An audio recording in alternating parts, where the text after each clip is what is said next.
Apa pelajaran dan hikmah beserta ibrah yang bisa kita ambil dari peristiwa ini?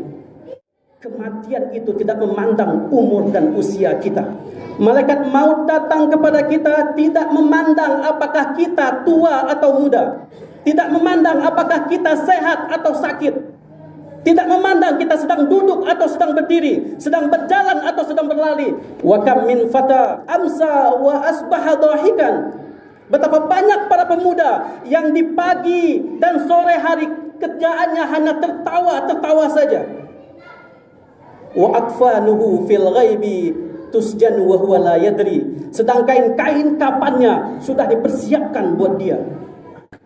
Alangkah indahnya kaum muslimin sekalian, ketika akhir hidup kita sedang beribadah kepada Allah Subhanahu wa taala. Alangkah indahnya kaum muslimin sekalian ketika malaikat maut datang menjemput kita sedang bersujud kepada Allah Subhanahu wa taala. Alangkah indahnya kaum muslimin sekalian ketika kita menghembuskan nafas kita yang terakhir, kita sedang membaca Al-Qur'an. Bismillahirrahmanirrahim. Jangan lupa subscribe, like, dan bunyikan loncengnya and share. Assalamualaikum. Alhamdulillahi Rabbil Alamin. Alhamdulillahilladzi nahmaduhu ta'ala wa nasta'inuhu wa nastaghfiruhu wa nastahdihi wa natubu ilayh. Wa na'udzu billahi min shururi anfusina wa min sayyiati a'malina. Man yahdihillahu fala mudilla lahu wa man yudlil fala hadiya lahu.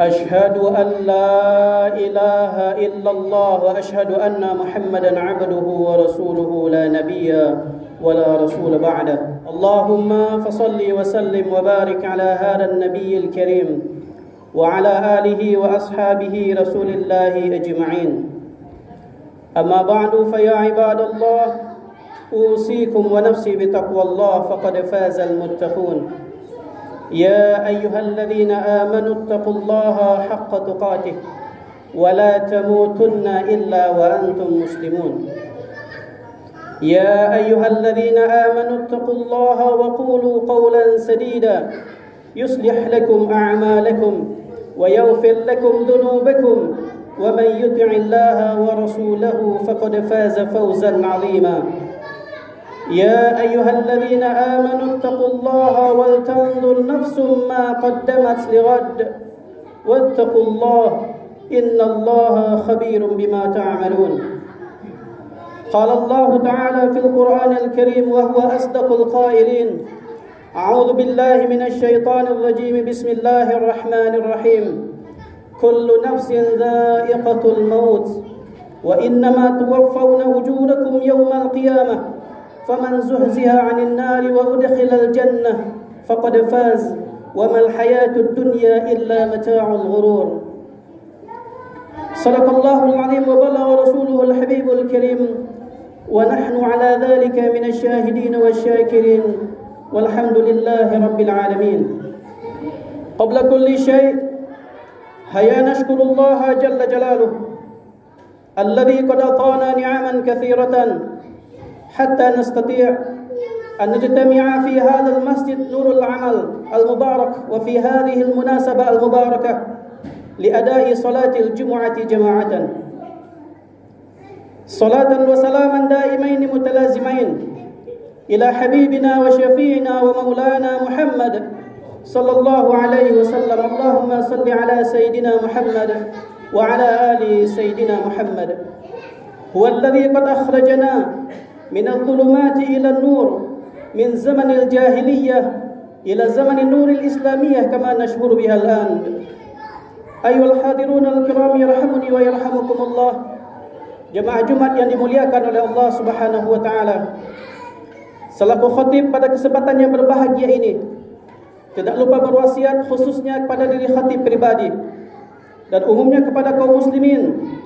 Mari kita selalu dan senantiasa meningkatkan ketakwaan dan keimanan kita kepada Allah Subhanahu wa taala.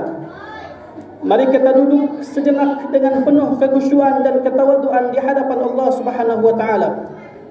Mari kita sejenak meninggalkan urusan-urusan duniawi kita. Dan khatib juga mengingatkan kepada para jamaah untuk tidak berbicara dengan teman di sebelahnya. Karena barang siapa yang berbicara dengan teman di sebelahnya sedangkan khatib berada di atas mimbar, faqad lagha fala jumu'atalah, maka dia telah berbuat sia-sia dan Jumatnya tidak akan diterima oleh Allah Subhanahu wa taala. Ayyuhal hadirun al-kiram yarhamuni wa yarhamukumullah. Sekitar 1 pekan atau 2 pekan belakangan ini, media massa dan juga media sosial dihebohkan oleh suatu berita yang sangat memilukan kita bersama, yaitu tenggelamnya ananda dari Bapak Ridwan Kamil di Swiss. Dan alhamdulillah, menurut kabar yang terbaru, jenazah almarhum saudara Eril sudah ditemukan dan akan dipulangkan ke Indonesia. Kita tidak akan membicarakan bagaimana beliau bisa tenggelam, kita tidak akan membicarakan bagaimana proses kepulangan beliau, jenazahnya ke Indonesia. Bukan itu yang akan kita bicarakan pada saat ini, kaum muslimin sekalian. Tapi yang akan kita bicarakan adalah apa pelajaran dan hikmah beserta ibrah yang bisa kita ambil dari peristiwa ini. Hadirin yarhamuni wa yarhamukumullah. Pelajaran pertama yang bisa kita ambil adalah bahwasanya setiap yang bernyawa pasti akan merasakan kematian. Kullu nafsin dha'iqatul maut. Setiap yang bernyawa pasti akan merasakan kematian. Siapapun dia, betapapun banyaknya hartanya, betapapun tingginya jabatannya, ketika ajal sudah sampai, malaikat maut datang menjemput, Israel tiba memanggil, maka pada saat itu tidak ada seorang pun yang bisa memundurkan dan bisa juga memajukan. Kaum muslimin sekalian, kematian itu tidak memandang umur dan usia kita. Malaikat maut datang kepada kita tidak memandang apakah kita tua atau muda, tidak memandang apakah kita sehat atau sakit, tidak memandang kita sedang duduk atau sedang berdiri, sedang berjalan atau sedang berlari. Ketika nyawa kita sudah diambil oleh malaikat maut, maka pada saat itu jiwa kita akan terpisah dari badan kita, ruh kita akan terpisah dari jasad kita. Fa idza jaa ajaluhum la yastakhiruna sa'atan wa la yastaqdimun. Kalau ajal mereka sudah sampai, tidak bisa dimajukan dan tidak bisa juga dimundurkan, kaum muslimin sekalian. Apa yang kurang dari saudara Eril? Anak yang pintar, berprestasi, umur masih muda, dan kabarnya jago berenang, punya sertifikat renang. Tapi kalau ajalnya sudah sampai, kaum muslimin sekalian, tetap dia akan bertemu dengan Rabbnya. Imam Syafi'i dalam syairnya, beliau pernah mengatakan, kam min sahihin mata min ghairi illatin. Betapa banyak orang yang sehat, tidak sakit sama sekali, mata min ghairi illatin, tiba-tiba saja meninggal. Wa kam min saqimin asahina minad dahri. Tapi sebaliknya, betapa banyak orang yang sudah sakit-sakitan, tapi kalau ajalnya belum sampai, dia masih bisa hidup bertahun-tahun kemudian. Wa kam min fata amsa wa asbaha dhahikan. Betapa banyak para pemuda yang di pagi dan sore hari kerjaannya hanya tertawa saja. Wa akfanuhu fil ghaibi tusjan wa huwa la yadri. Sedangkan kain kapannya sudah dipersiapkan buat dia. Wahai para pemuda yang merasa umurnya masih muda, yang merasa umurnya masih belasan tahun, masih 20-an tahun, jangan merasa Anda aman dari kematian itu. Kemudian pelajaran yang kedua, kaum muslimin sekalian, bahwasanya kita tidak tahu di tempat mana kita akan meninggal. Mungkin Bapak Ridwan Kamil dan keluarganya tidak akan menyangka kalau kepergian mereka ke Swiss yang niatnya untuk mencari kampus untuk kuliah anaknya, tapi ternyata berakhir tragedi bagi anaknya. Begitu juga kita, kaum muslimin sekalian.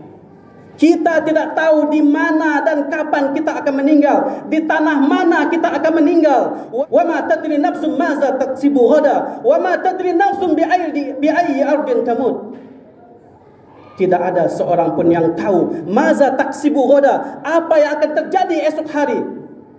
Bahkan bukan hanya esok hari, bahkan 1 jam ke depan, 2 jam ke depan, 3 jam ke depan, bahkan 5 menit, 10 menit ke depan, kita tidak tahu apa akan terjadi dengan diri kita. Wa ma tadri nafsun bi ayyi ardin tamut, dan tidak ada seorang pun yang tahu di tanah mana dia akan meninggal. Kaum muslimin yarhamuni wa yarhamukumullah, tinggal bagi kita yang masih hidup melalui peristiwa ini, melalui kejadian ini, kaum muslimin sekalian, kita bisa mengambil pelajaran bahwasanya kita harus siap kapan saja ketika Allah memanggil kita. Kita harus siap kapan malaikat maut datang menjemput kita. Maka pastikan kaum muslimin sekalian bahwasanya setiap perbuatan kita, setiap aktivitas kita itu adalah dalam hal kebaikan. Jangan sampai sedikit pun kita berada dalam kemaksiatan kepada Allah Subhanahu wa taala. Karena apa kaum muslimin sekalian? Jangan sampai ketika kita sedang berbuat maksiat kepada Allah Subhanahu wa taala, malaikat maut datang mengambil nyawa kita. Israel tiba memanggil kita. Makanya Al-Quran mengingatkan kepada kita kaum muslimin sekalian, wasari'u ila maghfiratin min rabbikum, bersegeralah kalian untuk memohon ampunan kepada Tuhan kalian. Ya ayyuhalladzina amanu tubu ila Allahi taubatan nasuha, wahai orang-orang yang beriman, bertaubatlah kalian kepada Allah dengan sebenar-benarnya taubat. Kita diminta untuk segera beristighfar dan minta ampun kepada Allah Subhanahu wa taala. Kita diminta untuk segera bertaubat dengan sebenar-benar taubat kepada Allah Subhanahu wa taala, agar ketika nanti malaikat maut datang menjemput kita, Israel tiba memanggil kita, kita sedang berada dalam husnul khatimah. Alangkah indahnya kaum muslimin sekalian, ketika akhir hidup kita sedang beribadah kepada Allah Subhanahu wa taala. Alangkah indahnya kaum muslimin sekalian ketika malaikat maut datang menjemput kita sedang bersujud kepada Allah Subhanahu wa taala. Alangkah indahnya kaum muslimin sekalian ketika kita menghembuskan nafas kita yang terakhir, kita sedang membaca Al-Quran. Dan alangkah indahnya kaum muslimin sekalian ketika nyawa kita lepas dari badan kita, Allah memanggil kita, ya ayyatuhan nafsul mutmainnah irji'i ila rabbiki radiyatan mardiyah fadkhuli fi ibadi wadkhuli jannati. Wahai jiwa-jiwa yang tenang, ya ayyatuhan nafsul mutmainnah irji'i ila rabbiki radiyatan mardiyah, pulanglah engkau kepada Tuhanmu dalam keadaan ridha. Fadkhuli fi ibadi, maka masuklah kamu ke dalam hamba-hambaku. Wadkhuli jannati, dan masuklah kamu ke dalam surgaku. Mudah-mudahan kita yang hadir di siang hari ini kaum muslimin sekalian, kita ketika Allah mencabut nyawa kita, malaikat maut datang menjemput kita, Israel tiba memanggil kita sedang berada dalam ibadah kepada Allah Subhanahu wa taala, dan Allah mewafatkan kita dalam keadaan husnul khatimah. A'udzu billahi minasyaitonir rajim. Bismillahirrahmanirrahim. Wal 'asr. Innal insana lafi khusr illa alladhina amanu wa 'amilus salihati wa tawasaw bil haqq wa tawasaw bis sabr. Barakallahu li wa lakum fil Qur'anil Karim wa nafa'ani wa iyyakum lima fihi minal ayati wa dhikril hakim wa taqabbala minni wa minkum tilawatahu innahu huwal ghafurur rahim. Syukran alal musyahadah. Thank you for watching. Assalamualaikum.